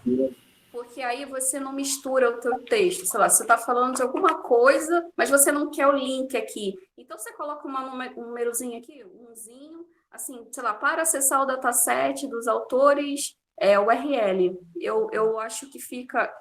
Depende também do teu orientador, porque isso é uma bibliotecária falando, mas se o orientador do aluno, ou você, no caso, for citar, aí tem que ver também o que tem orientador, que tem orientador que gosta de notas de rodapé, ou vai querer que você coloque no corpo do texto. Eu, Tatiana, eu sugiro uma nota lá embaixo que fica meio sem forma, mas não contamina o teu texto. Mas aí é tudo conversando com o orientador, mas essa sugestão que eu te dou. Obrigado, hein? Nada. Pessoal, eu vi que tem uma pergunta no chat, eu não sei se o Luiz André quer abrir o seu microfone ou quer que eu leia? Eu posso falar. Tá bom. Tatiana, no caso, eu vou usar alguns dados governamentais, né? são tipo datasets também.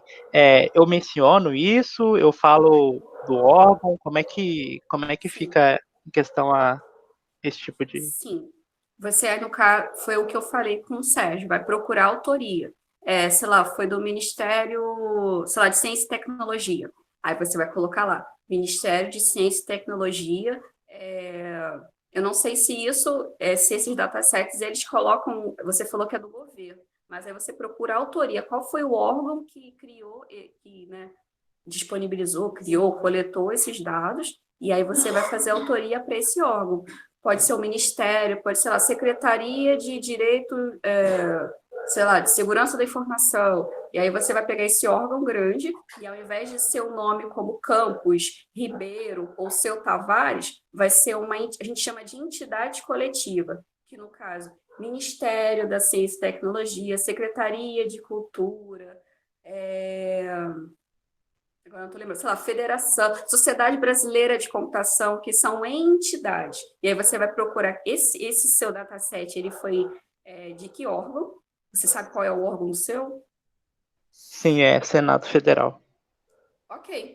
Senado Federal, vírgula, o ano que aquele dataset foi criado, coletado, disponibilizado. E aí Isso é um você problema. citou. Perdão. Isso é um problema porque é um dado contínuo. Você esse é um dataset que tipo você pede as informações e ele te entrega, vamos dizer assim, em tempo real.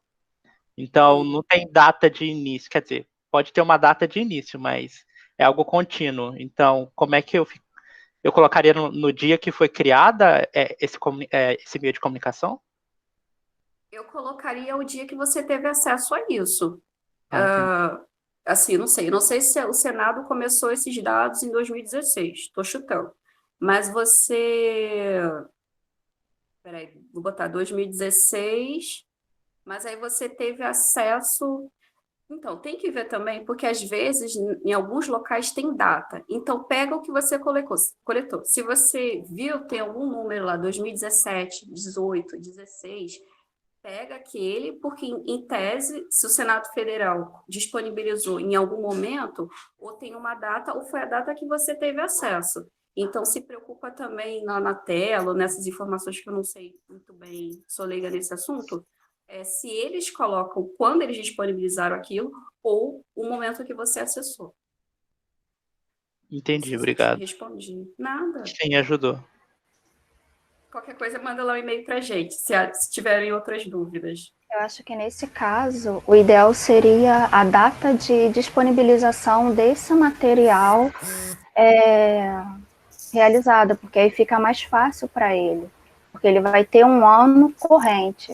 O Senado Federal desenvolver um grupo de trabalho, no grupo de trabalho tal dataset, e aí tem lá a entrada 2016. Então ficaria mais fácil ele pegar esse ano, 2016, porque ele já tem uma referência exata do que do dia que ele visualizou ou que ele solicitou os dados, por exemplo. Acho que fica mais amarradinho. Eu vi que agora a gente tem também uma colocação da Mônica, não sei se a professora Mônica quer comentar ou quer que eu leia no chat, não sei se ela está podendo falar. Gisele, posso complementar a fala da Tatiana e da Raquel antes da entrada da Mônica, só porque Pode sim. Sobre o mesmo assunto? Então, eu acho que a gente vai cada vez mais ter que lidar com essa situação que o Serra apontou e que a Tatiana e a Raquel comentaram. A ideia, a partir de agora, é que a gente passe a ter repositórios de dados de pesquisa e que, por razões de reprodutibilidade e de confiabilidade nos resultados das nossas pesquisas, a gente precisa ter os dados que utilizou numa pesquisa e que resultaram das nossas pesquisas também disponíveis, assim como a publicação. Então, o que começa a acontecer é que as próprias agências, os próprios órgãos das instituições vão começar a exigir esse tipo de depósito. E aí, a gente passa a ter que lidar com isso de uma maneira um pouco diferente. Hoje, a gente tem feito isso que Tatiana mencionou, exatamente a forma que a gente tem, né? O dataset Por ser em meio digital, normalmente ele está em algum tipo de endereço, em alguma instituição oficial, e aí vale realmente as regras que se utiliza para referenciar órgãos e publicações. É uma publicação, o próprio dataset lá publicado, ou a própria tabela estatística está lá como algo publicado, né? Então, a gente vai usar as mesmas regras vigentes hoje, empregadas pela BNT e por outros órgãos. A questão é que, daqui para frente, a gente não vai poder apenas depender daquilo que, no momento da utilização, estava disponível, ou seja, a gente vai precisar ter isso, garantir a disponibilidade disso, para que, se outro pesquisador quiser usar esse mesmo recurso, ele tem acesso. E o que a gente tem visto é que, mesmo a gente colocando lá, né, disponível na data tal, acessei, e isso é uma coisa engraçada, porque a gente, na verdade, até depois é uma pergunta para a Raquel e para a Tatiana, porque é um vício que a gente tem, é um mau vício, né? A gente acessa lá no meio do momento em que eu fiz, a gente recomenda aos alunos, olha, vai lá e verifica se aquilo que você acessou 4, 5, 6 meses atrás continua disponível e atualiza a data, né? E às vezes a gente não faz isso, a gente acessou muitas fontes digitais, a gente vai lá e simplesmente diz assim, vou chutar aqui uma data nova que eu acessei isso. Não é para fazer isso, né? Isso tem uma importância grande, essas referências, né? E esse problema da volatilidade dos objetos digitais, ele se torna muito sério quando aquele dado tem uma importância muito grande para aquela pesquisa e para as pesquisas que vão vir. Então, o que eu sugiro hoje, né? Exato, tem o Web Archive, né, mas não é garantido, a gente perde muita coisa, né? Eu já usei, eu vi aqui o Matheus comentando, é verdade isso, né? São instrumentos que nos servem para essas coisas que desaparecem, né? Mas tem coisas que desaparecem de propósito, né? A gente, por exemplo, tem trabalhado durante anos com a lista suja do trabalho escravo, e a gente não tem garantia, mesmo com a lei de transparência, e até porque os ministérios somem, né? O Ministério do Trabalho hoje, como tal, não existe mais. Então, a gente vai procurar a lista suja do trabalho escravo e não acha, né? Ou se acha, está escondido lá no fundo, mudou de lugar, debaixo do Ministério da Economia. Então, isso é um problema, porque a reprodutibilidade e a continuidade do trabalho pode estar sob risco, porque isso desapareceu. Então, uma sugestão que eu faço para os alunos, porque os dados, se são dados públicos e tem a licença lá do Creative Commons associada, a gente pode fazer um depósito no GitHub, que aí está no nome da gente, a gente é responsável, né? E lá, dada que a gente respeite a licença que aquele dado tem, a gente pode colocar uma cópia, se esse dado, claro, né, for viável de fazer isso. Num banco de dados genômico, não vou trazer lá do GenBank megabytes de dados, mas é uma questão de que o primeiro momento que a gente tem é esse em que a gente não tem garantia da continuidade e a gente precisa de reprodutibilidade. Então, eu posso tentar deixar isso disponível através de uma cópia, uma referência ao GitHub, como qualquer lugar digital. A segundo momento que nós vamos ter, eu acho que isso é a grande vantagem e a grande parceria que a gente vai ter com as bibliotecas, é esses depósitos de dados que a gente chama de repositórios de dados de pesquisa, onde a gente vai depositar, o nosso TCC vai depositar dados e todas as instituições começam a tomar conta disso. Então, como a gente tem o DSpace com o Pantheon, a gente pode ter um outro repositório, o próprio DSpace, com o dado de pesquisa depositado. E aí ele ganha um identificador universal, que vai estar lá com um DOI de dado mesmo. Então, isso é uma coisa importante, a gente vem trabalhando nisso, e a Tatiana e a Raquel certamente vão ser parceiras no que está para vir, porque a gente vai precisar disso de uma outra forma, né? Então, é uma sugestão só usar o GitHub nesse momento, mas eu acho que a gente tem vários dados que a UFRJ gerou, que não estão disponíveis, outros estão em repositórios individuais, sem visibilidade, E no fundo, o que a gente precisa é enxergar o dado como a gente enxerga a publicação científica. Acho que é importante isso que o Serra trouxe, porque a gente está numa guinada, numa mudança de tempo, né? Desculpa aí se eu me alonguei.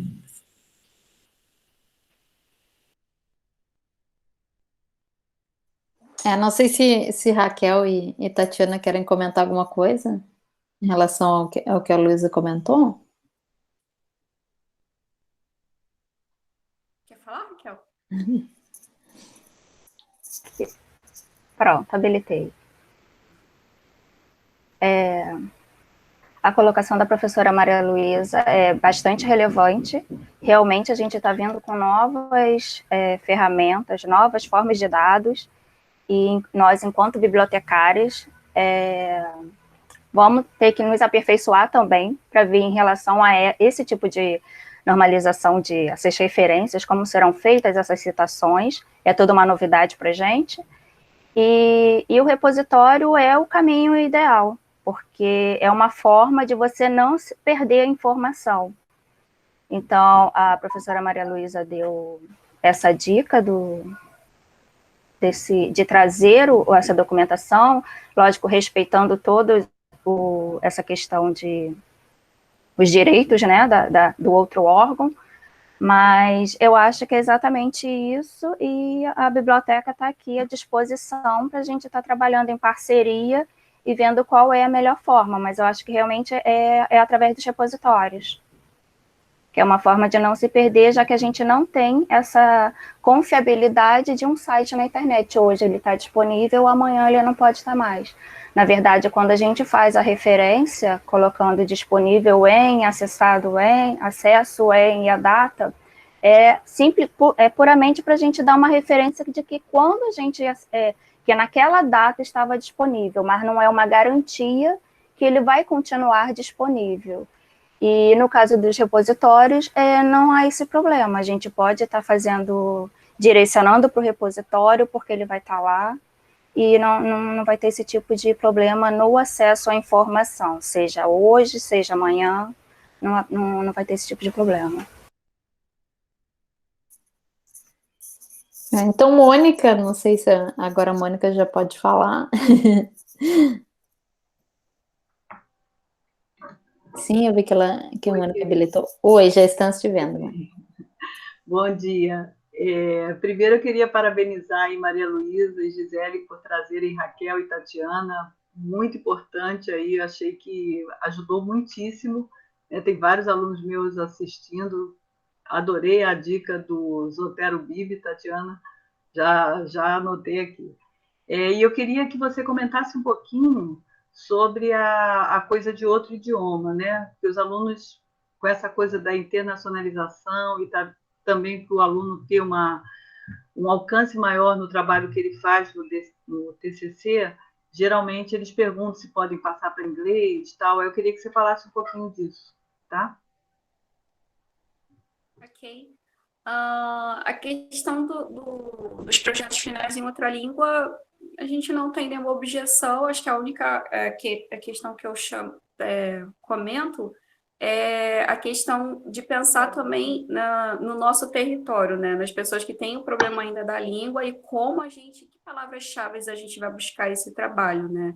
Então, naquela parte lá que eu falo da ficha catalográfica, que eu não lembro, acho que eu já vi alunos que escreveram trabalhos em outros idiomas e que colocaram as palavras-chave em inglês. Aí eu, não, tem que colocar em português, porque a gente está catalogando aqui a nível Brasil, então as palavras-chave estão na nossa língua.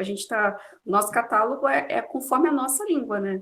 Então, ok, trabalhos ok, estando também seguindo todas as normas, tudo que eu falei na outra língua, né? Que isso também não vai mudar. Língua a língua, mas a forminha, né? A caixinha continua a mesma. E é basicamente isso. Acho que a única coisa é que, acho que na norma fala que o resumo a gente fala em língua vernácula, língua mãe. Então, no trabalho em inglês, quem vai vir na frente vai ser mesmo o resumo em português. Mas você pensa assim, escrevi em inglês, eu vi um abstract na frente. Não, na frente vem a língua vernácula, a nossa língua mãe. Então, se eu nasci no Brasil, vai vir lá, capa, tudo em inglês, blá, blá, blá, folha de aprovação, ok. Mas aí chegou lá no resumo, que você acha que vai vir depois do abstract, não, continua, porque a gente chama, resumo em língua vernácula, então ele vai sempre vir mesmo na frente, independente do trabalho estar em francês, espanhol, se o autor, né, for no caso brasileiro. Mas é só isso, a questão das palavras-chave, se preocupar de pensar nas pessoas também, que como é que eu vou recuperar aquele trabalho? Acho super importante isso de você pensar no futuro, né? Outras universidades, como a gente tem visto, tem muitos pesquisadores brasileiros em outras instituições, isso é muito bacana, mas só pensar mesmo a nível Brasil, né? Como é que pessoas que estão aqui vão achar esse meu trabalho, que está em outra língua, quais são as palavras que a gente pode... a recuperabilidade, né? Só isso. E quais idiomas que o aluno pode fazer? O inglês eu sei, mas você falou pode ser espanhol também? Assim, isso é muito livre. Tem coisas, às vezes tem algumas dúvidas que eu falo assim, olha, a biblioteca, gente, a gente não faz objeção quanto a isso. Eu acho que tem coisas que é mais o orientador, conversando, né, a duplinha, orientador-aluno, o aluno, acho que é muito livre, assim, a norma, a BNT não tem, eu desconheço pelo menos essa coisa de que não pode espanhol, isso aí eu não sei te dizer, acho que não existe. Tá bom, querida, obrigada. Nada. Parabéns. Obrigada. Eu não sei se tem mais perguntas, eu não sei se eu perdi alguma questão. A Luísa colocou alguma coisa que quer comentar, Luísa? Posso comentar, sim. A gente já teve alguns TCCs, né, escritos em inglês, e as razões foram diversas. Eu acho que isso que a Tatiana apontou é muito importante. A gente sempre tem que pensar que a gente está num país onde muita gente não fala inglês, não fala francês, e o nosso idioma é o português. Então, a gente geralmente abre essa sessão e às vezes até estimula o aluno a escrever em inglês, quando for o caso de ser o inglês, né? Porque o aluno já tem uma perspectiva de sair para fora do país, já tem, às vezes, participa de um projeto internacional, onde aquele resultado do TCC dele vai ser útil naquele contexto, ele quer dar visibilidade para o trabalho, para os parceiros, né? Às vezes, ele já tem alguma parte do trabalho publicada em inglês, e aí ele diz, puxa, mas eu fiz tudo em inglês e também quero praticar. Então, assim, a gente abre exceções, né? Eu acho que a regra não é escrever em outro idioma, a regra é a gente, de fato, assim, apoiar o uso do nosso idioma mesmo, evitar anglicismos, essas coisas todas que a gente sempre diz, mas, claro, tem casos que a gente abre exceção, né? A Ingrid mesmo, eu acho que ela saiu agora, mas ela teve aqui hoje, tem estado conosco, deixa eu ver se ela está aqui, não, ela saiu. A Ingrid mesmo está escrevendo agora em inglês, o TCC dela está todo em inglês, o Renan, que está hoje na IBM, escreveu todo o TCC em inglês, porque ele passou um tempo lá em Stanford durante a graduação, e aí o resultado era uma parceria com o pessoal de Stanford, então acho que isso acontece, né? E tem alunos que dizem, não, eu quero escrever em inglês porque eu quero praticar, eu quero publicar isso depois, aí a gente estuda e abre exceção, né? Mas realmente é um dilema, não é uma coisa muito fácil da gente decidir, né? Porque a gente sabe que está perdendo um público que às vezes não tem tanta facilidade com outro idioma.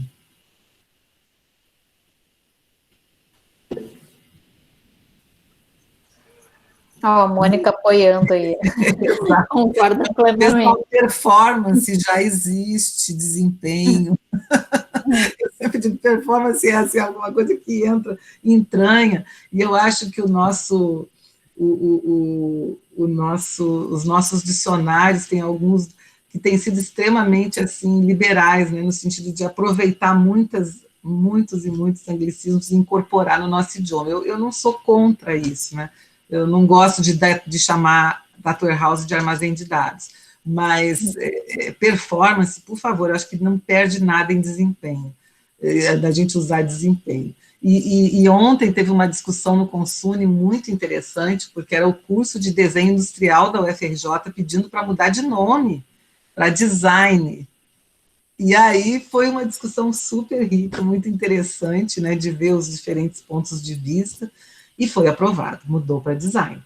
Então, tinha uma discussão muito interessante, porque dizendo que a palavra desenho em português tem um escopo limitado, né, e que as pessoas interpretam com esse escopo limitado.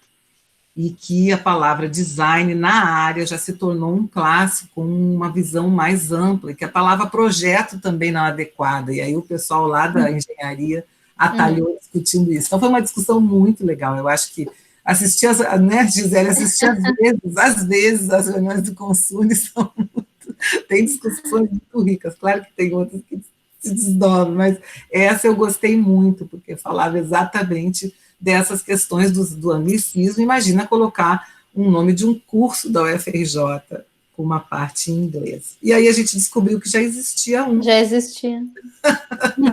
Né, que foi, aí matou a discussão, porque se já existe um, abriu o precedente, abriu a justificativa. Então, engraçado essas discussões, eu acho que sempre o bom senso acaba prevalecendo, né, Gisele?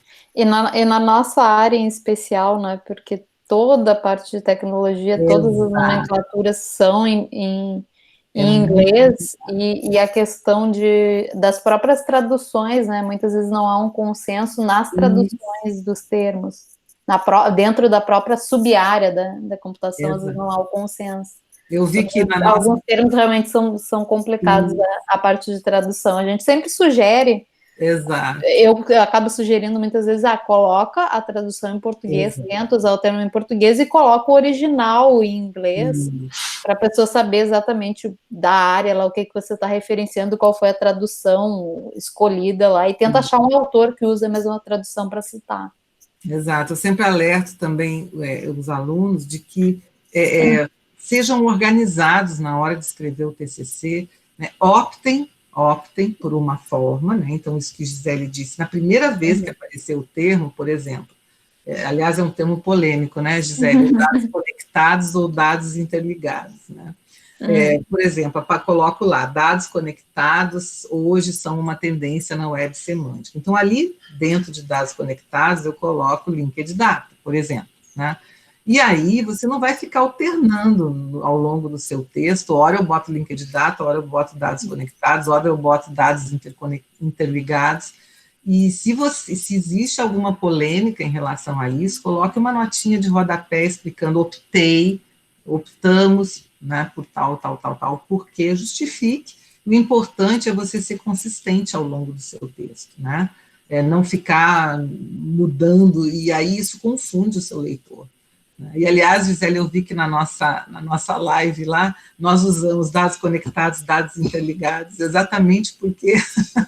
Não tem uma maior padronização, dependendo do material, a gente colocou uma coisa, colocou outra. Exato, o W3C optou por usar conectados, eu detesto conectado, parece que eu peguei e pluguei ali alguma coisa, assim, eu gosto muito mais de interligados é mais... Eu acho que para mim tem mais a ver, né? Mas é aquelas coisas, a gente não define o que tem que se tornar um padrão ou não, a gente até acaba tendo que conviver com eles, né? Então é isso.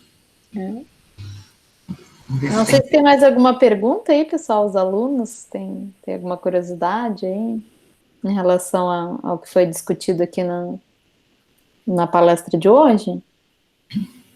Tá, e só lembrando, eu deixei no chat lá a informação que a gente vai passar, em especial a lista de presenças de todo o ciclo, eu estou passando por palestra, mas essa o João Carlos me pediu especialmente para repassar, porque eu acho que tem um dos requisitos que é assistir, né, essa em especial da biblioteca, que é parte dos requisitos para vocês conseguirem fazer depois o projeto de conclusão de vocês.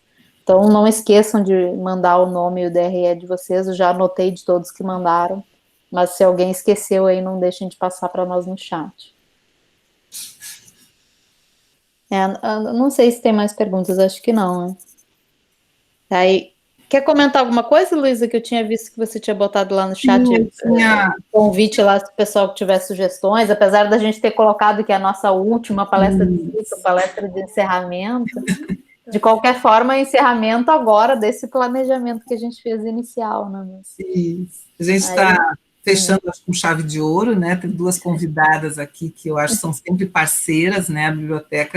As bibliotecas da UFRJ, de forma geral, né, é um acervo que a UFRJ tem fantástico, não só dos objetos que lá estão, mas eu acho principalmente das pessoas que lá estão, né? Acho que as bibliotecárias, eu sou assim, fã número 1 de todas as bibliotecárias, né? A ciência da informação, para mim, é uma ciência de referência que eu visito sempre, né? Já tive possibilidade, já tive a felicidade, eu acho, de participar de orientações na ciência da informação e aprendi muito, chamo atenção para os alunos disso, né? Eu digo, é uma ciência parceira, apesar de estar lá nas ciências sociais, né? Cada vez mais eu acho a ciência da computação tem essa vertente social, e eu acho que é importante a gente enxergar que nós estamos nas exatas, mas a gente cada vez mais tem uma fronteira muito tênue com todas as outras áreas do conhecimento. E a ciência da informação, a biblioteconomia, a arquivologia, né, são todas áreas assim, fundamentais, e que eu acho cada vez mais vão ser uma parceria importante para nós. A questão agora dos dados de pesquisa e sua gestão, dos repositórios, certamente vai passar, né, pelas nossas bibliotecas se reinventando, né? Elas já têm um papel fundamental hoje, vão passar a ter na curadoria e em todas as questões ligadas aos dados de pesquisa.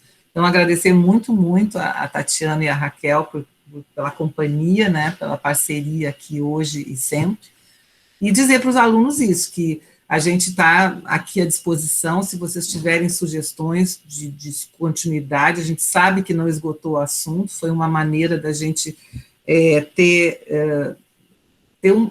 trabalhar esse tema, que a gente quer estimular os alunos. João Carlos tem salientado isso, né, diga, olha, se você não vai cursar tantas disciplinas agora, que é o recomendado, ou seja, e se você já está nas etapas finais ou intermediárias do curso, nada impede que você comece seu TCC agora.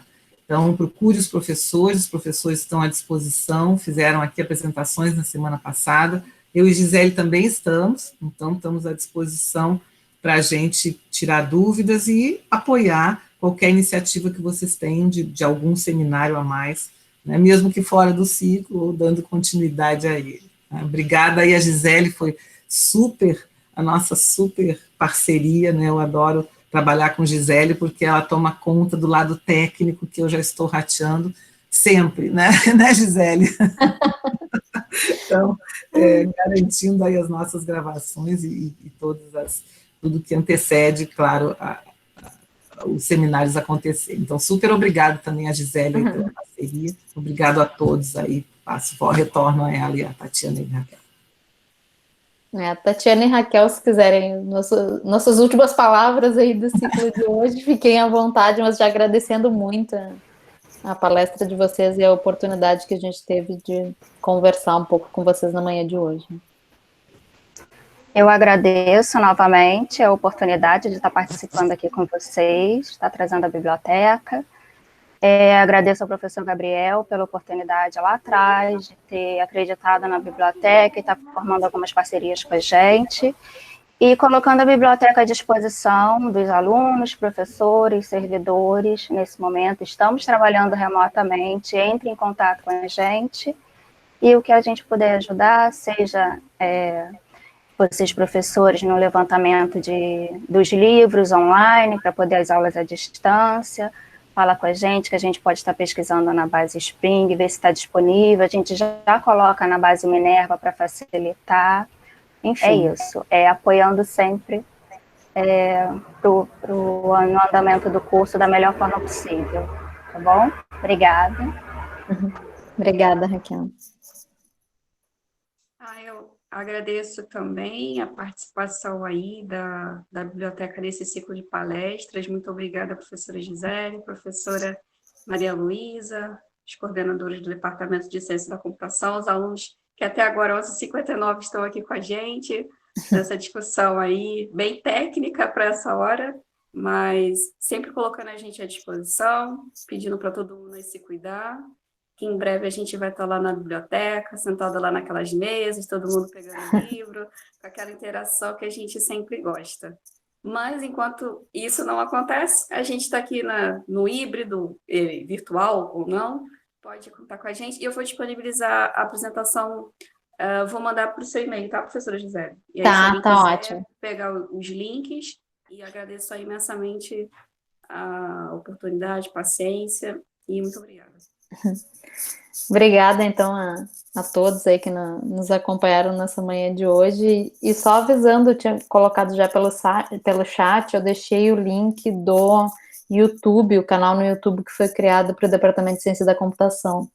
Aí vocês podem buscar aqui na conversa, eu posso colocar de novo, mas aí a gente tem esse novo canal aí de comunicação do DCC, e a gente vai divulgar o link, não só da palestra de hoje, a gente vai criar uma playlist lá com todas as palestras que aconteceram aqui ao longo do ciclo. Aí a gente vai disponibilizar também, o pessoal da biblioteca vai colocar nos seus canais de redes sociais também essa gravação da atividade de hoje.